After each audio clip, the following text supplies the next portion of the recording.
তাহলে ভর সংখ্যা থেকে ওই একই টাইপের কোশ্চেন আছে আর একটা, যে অ্যালুমিনিয়াম 3+ আয়নটিতে ইলেকট্রন সংখ্যা কত। তাহলে এখানে রাজশাহী বোর্ড 23-এ আসছে।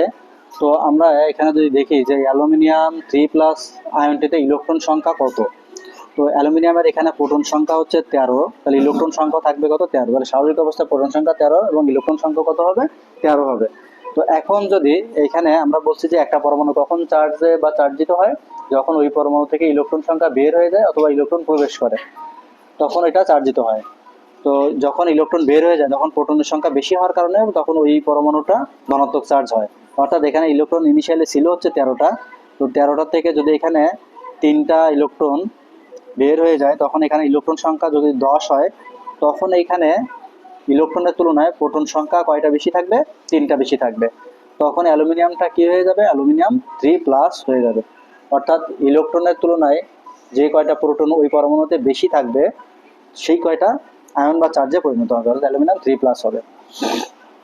তাহলে এখানে এটার অ্যান্সার ইলেকট্রন হচ্ছে 10, তাহলে এটা 10।